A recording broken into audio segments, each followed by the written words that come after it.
Morning student. आज हम physics के क्लास में 12वीं में आगे बढ़ेंगे।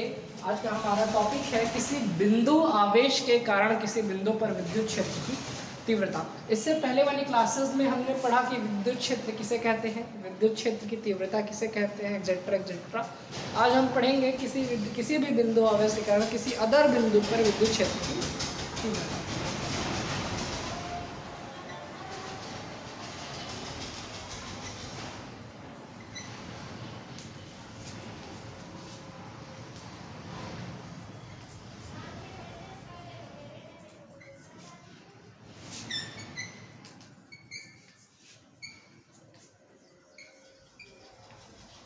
किसी बिंदु पर तीव्रता। अगली बात समझ लें तो स्टार्ट करते हैं। हम मान लेते हैं कि O कोई बिंदु है, ठीक है ना। लेट अस O कोई बिंदु है जिस पर प्लस Q आवेश है। इससे स्मॉल r दूरी पर एक बिंदु P है जहां हमको विद्युत क्षेत्र की तीव्रता ज्ञात करनी है। दिस इज द कॉन्सेप्ट कि हमने माना कि O कोई बिंदु है जिस पर प्लस Q आवेश है। इससे स्मॉल दूरी r पर बिंदु P है जहां विद्युत क्षेत्र की तीव्रता हमें ज्ञात करनी है। हम क्या करते हैं, बिंदु P पर एक परीक्षण आवेश टेस्ट चार्ज की कल्पना करते हैं, क्योंकि ये जो कूलाम का नियम है दो चार्जों पे डिपेंड करता है। एक किसी चार्ज की वजह से किसी पे बल नहीं लगता है। अगर एक दो चार्ज है तो एक दूसरे पर बल लगाएंगे तो इस प्रकार से वो आगे बढ़ता है। तो हमने माना कि O कोई बिंदु है जिस पर प्लस Q आवेश है। इससे स्मॉल r दूरी पर बिंदु P है जहां विद्युत क्षेत्र की तीव्रता ज्ञात करनी है, और हमने बिंदु P पर परीक्षण आवेश Q0 की कल्पना की। तो हम अगर आगे बढ़ते हैं तो हम पाते हैं कि अकॉर्डिंग टू कूलाम के नियमानुसार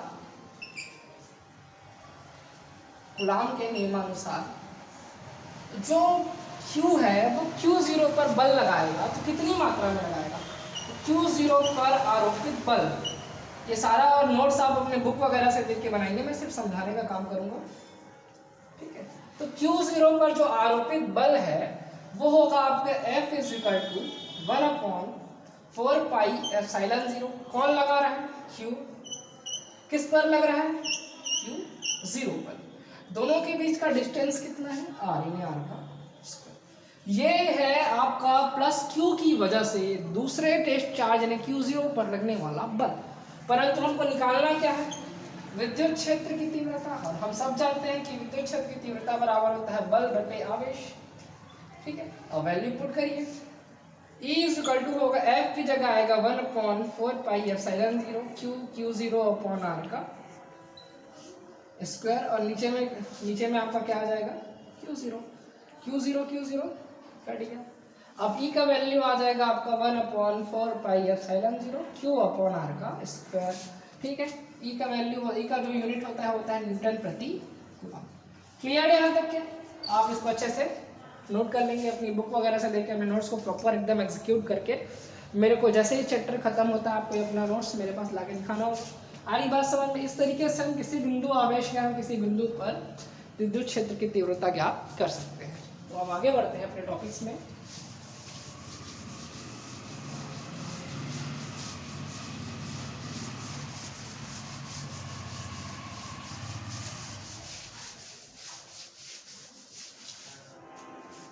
हमारा नेक्स्ट टॉपिक है विद्युत द्विध्रुव। अब विद्युत द्विध्रुव क्या होता है? तो देखिए, दो विजातीय ध्रुव, ठीक है, समान परिमाण के, जिनका मैग्नीट्यूड सेम रहता है, समान परिमाण, विजातीय आवेश और अल्प दूरी। आ गई बात समझ में? अगर दो समान परिमाण के विजातीय आवेश एक दूसरे से अल्प दूरी पर स्थित हो तो इससे बना निकाय कहलाता है आपका विद्युत द्विध्रुव। सिंपल सा डेफिनेशन है। विद्युत द्विध्रुव किसे कहते हैं? कि जब दो समान परिमाण के विजातीय आवेश एक दूसरे से अल्प दूरी पर स्थित होते हैं तो इससे बना निकाय आपका कहलाता है विद्युत द्विध्रुव। आ गई बात समझ में? अब इसी में एक चीज आती है, विद्युत द्विध्रुव आघूर्ण किसे कहते हैं? इलेक्ट्रिक डायपोल मोमेंट, इंग्लिश में कहते हैं इलेक्ट्रिक डायपोल मोमेंट। अब इसको कैसे कहोगे, तो देखिए उसका सिंपल सा एक फॉर्मूला होता है आपका, विद्युत द्विध्रुव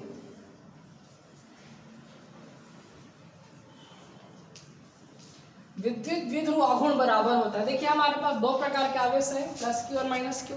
हमको एक आवेश का परिमाण लेना है, तो आप लिख सकते हैं एक आवेश गुणा दोनों आवेशों के मध्य की दूरी।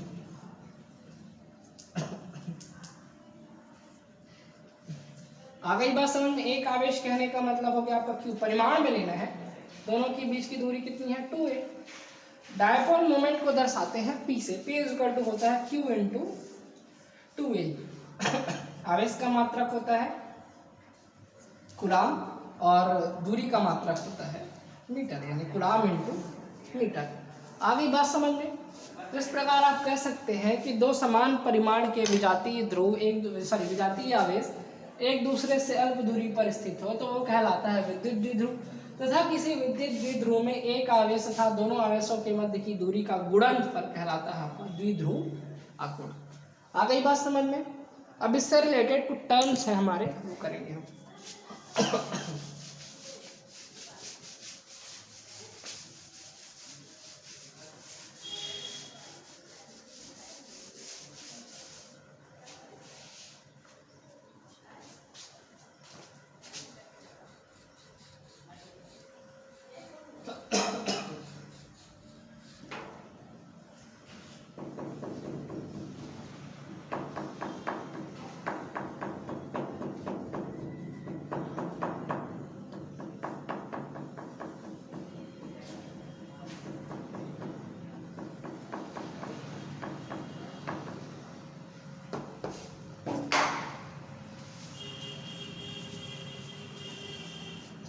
नेक्स्ट टॉपिक है, देखिए इससे अभी हमने ज्ञात किया कि विद्युत द्विध्रुव आघूर्ण किसे कहते हैं। अब हम ये ज्ञात करेंगे कि देखिए दो प्रकार से बिंदु रखी जा सकती है, या तो अक्षीय स्थिति में या तो निरक्षीय स्थिति में।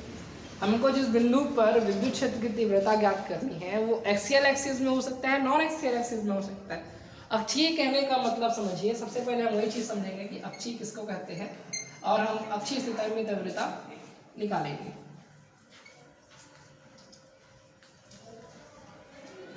ठीक है, अक्षीय स्थिति में तीव्रता, तो अक्षीय स्थिति किसे कहते हैं, तो अक्षीय स्थिति के बारे में समझिएगा। मान लेते हैं ये इलेक्ट्रिक डायपोल, कहने का मतलब विद्युत द्विध्रुव है ए और बी। हमने माना कि एक विद्युत द्विध्रुव ए और बी है जो प्लस क्यू तथा माइनस क्यू आवेश से मिलकर बना है। इसकी प्रॉपर जो लंबाई है वो है आपका 2a। आ गई बात समझ में। अब अक्षीय स्थिति की बात आती है कि अक्षीय स्थिति कहने का मतलब जिस बिंदु पर हमें विद्युत क्षेत्र की तीव्रता ज्ञात करनी है वो अगर किसी विद्युत द्विध्रुव के बढ़ाए गए अक्ष पर स्थित है, एक सेंटर ऑफ लाइन है, अक्ष पर स्थित है, तो ये कहलाती है आपकी अक्षीय स्थिति। तो हमने माना कि ये भी एक विद्युत द्विध्रुव है जो प्लस क्यू तथा माइनस क्यू आवेश से मिलकर बना है। इसके बीच की दूरी है 2a। अक्षीय स्थिति में इसके मध्य बिंदु O से स्मॉल r दूरी पर एक बिंदु P है जहां हमें विद्युत क्षेत्र की तीव्रता ज्ञात करनी है। आ गई बात समझ में। E1 है आपका प्लस Q के कारण तीव्रता और E2 है आपका माइनस Q के कारण तीव्रता। क्लियर यहाँ तक। तो कॉन्सेप्ट ये है कि हमने माना कि ये भी एक विद्युत द्विध्रुव है जो प्लस Q तथा माइनस Q आवेश से मिलकर बना है। इसकी टोटल लंबाई है वो 2a है। इसके मध्य बिंदु O से स्मॉल r दूरी पर अक्षीय स्थिति में एक बिंदु P है जहां विद्युत क्षेत्र की तीव्रता ज्ञात करें। तो देखिए अब हम स्केलर क्वांटिटीज में आगे बढ़ते हैं। तो हम सबसे पहले देखते हैं कि प्लस Q के कारण तीव्रता, प्लस Q के कारण P पर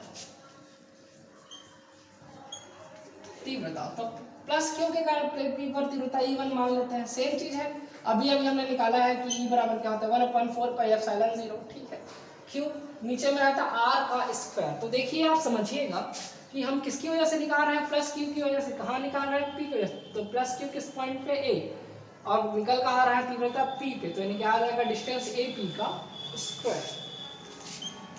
ठीक है। यहाँ पे ए पी का डिस्टेंस कैसे निकलेगा, तो देखिए हमको ए से पी तक का डिस्टेंस निकालने के लिए ओ पी को ओ ए से घटाना होगा। अब ओ ए का डिस्टेंस क्या होगा, देखिए टोटल लेंथ है हमारी 2a, अगर हम ये मिड पॉइंट है तो कह सकते हैं कि ये भी ए होगा और ये भी ए होगा। आ गई बात समझ में, दो बराबर भागों में बटेगा। तो अगर मैं r माइनस ए कर देता हूँ तो मेरे को देखिए यहाँ से लेके यहाँ तक का डिस्टेंस है ओ पी, यहाँ से लेके यहाँ तक का डिस्टेंस है ओ ए। अगर r से मैं ए घटा देता हूँ तो फाइनलाइज डिस्टेंस मेरा निकल जाएगा। ठीक है, तो यहाँ पे हो जाएगा आपका ए पी बराबर होगा r माइनस आपका हो जाएगा ए। क्लियर यहाँ तक के, तो 1/4 pi epsilon 0 q upon r minus a का होल स्क्वायर। इसी प्रकार से माइनस क्यू के कारण निकालेंगे हम, माइनस क्यू के कारण बिंदु पी पर तीव्रता, तो माइनस क्यू के कारण कितना आएगा आपका E2, E2 बराबर आएगा आपका 1/4 पाई एप्सिलॉन 0 क्यू। अब देखिए क्यू कहाँ पे, माइनस क्यू कहाँ पे है, बी पे है, कहाँ निकालना है बी पे, तो यानी बी पी का क्या हो जाएगा स्क्वायर हो जाएगा। बी पी का वैल्यू कितना होगा, तो देखिए जैसे उसमें हमने r माइनस ए किया था तो इतना डिस्टेंस से बढ़ेगा r से, और बी का डिस्टेंस r है, ओ से लेके बी तक का डिस्टेंस है, तो यानी r प्लस ए का होल स्क्वायर आ जाएगा यहाँ पे 1/4 pi epsilon 0 q upon r plus a का होल स्क्वायर। आगे बात समझ में, हमको प्लस क्यू के कारण तीव्रता और माइनस क्यू के कारण तीव्रता मिल चुका है। अब हम क्या करेंगे, दोनों को प्लस करके ये डिफाइन करेंगे ताकि हमको सिंपल सा जो परिणामी है वो मिल चुके। अब मैं डायग्राम निकाल देता हूँ कि डायग्राम का काम मेरा हो चुका है।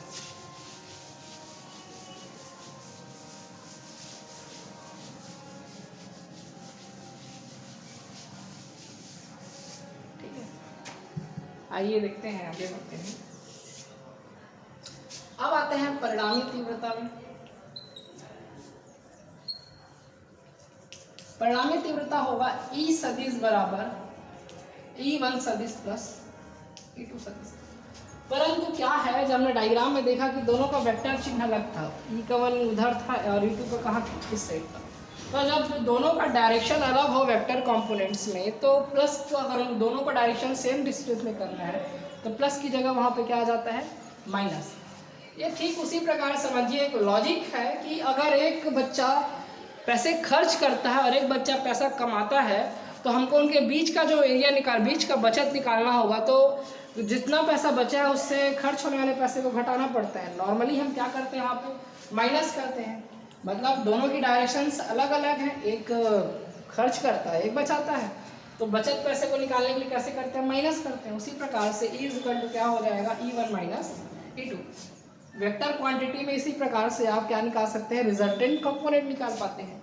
अब E1 का वैल्यू रखिए 1/4 pi epsilon 0 q upon r minus E1 का वैल्यू है L का square minus 1/2 4 pi epsilon 0 q upon r plus L का होल स्क्वायर।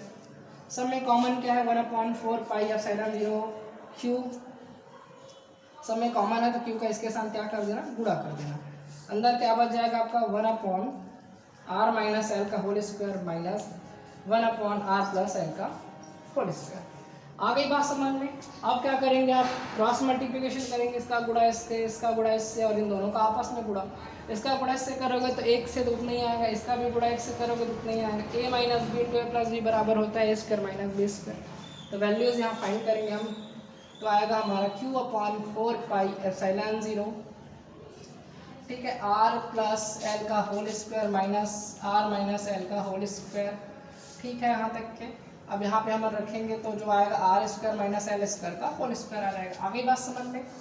अब उसको डिफाइन करोगे तो लास्टली आपका कॉन्सेप्ट में सीधा सीधा आते हैं हम, a प्लस बी का होल स्क्वायर करोगे तो आ जाएगा are square plus L square minus 2r। उसी प्रकार से इसको करोगे तो क्या होगा R square minus plus L square minus 2r आ जाएगा, नीचे का ज्यों का त्यों रहेगा R square minus L square का होल स्क्वायर। ठीक है, कोई प्रॉब्लम यहाँ तक के? बहुत बड़ा व्यंजक है तो थोड़ा मिटा मिटा के बनाना पड़ेगा।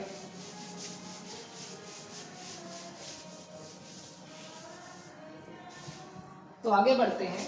तो जब माइनस का आप अंदर मल्टीप्लिकेशन करेंगे तो q upon 4 pi epsilon 0 r square plus L square plus 2r l minus r square minus L square plus 2r l upon total upon आ जाएगा are square minus L square का whole square. Cut गया। 2 2 कितना हो जाएगा आपका 4 हो जाएगा। तो आपके पास कितना आएगा q upon 4 pi epsilon 0 4 R L upon R square minus L square का होल स्क्वायर। आप इसको अलग करेंगे तो ये 1 अपॉन 4 पाई एप्सिलॉन 0 की तरह दिखेगा। q इस q को इधर ट्रांसफर कर 2 को कैसे लिख सकते एक 2 r को दे दीजिए एक l को दे दीजिए।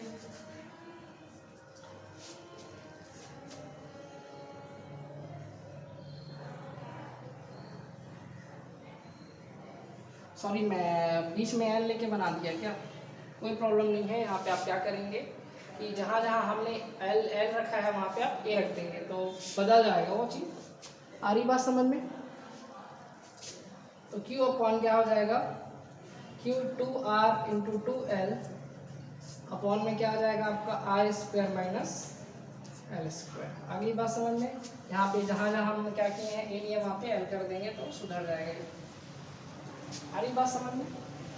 ठीक है एल का स्क्वायर हो जाएगा। अब आप क्या करेंगे q इंटू 2l बराबर होता है द्विध्रुवांगुण।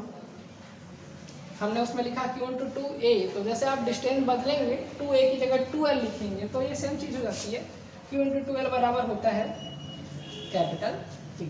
ठीक है तो ये 1 upon 4 pi epsilon 0 q into 2l बराबर हो गया P बच गया आपका 2r और साथ में आपका ये अपॉन क्या आ जाएगा are square plus L square the power of whole square newton प्रति कूलम। आ गई बात समझ में। ये हो गया आपका व्यंजक डन। ठीक है कोई अगर कोई प्रॉब्लम होगा तो जब मैं इसको व्हाट्सएप में डालूंगा तो आप वहाँ पे क्वेश्चन कर सकते हैं। ठीक है बच्चों।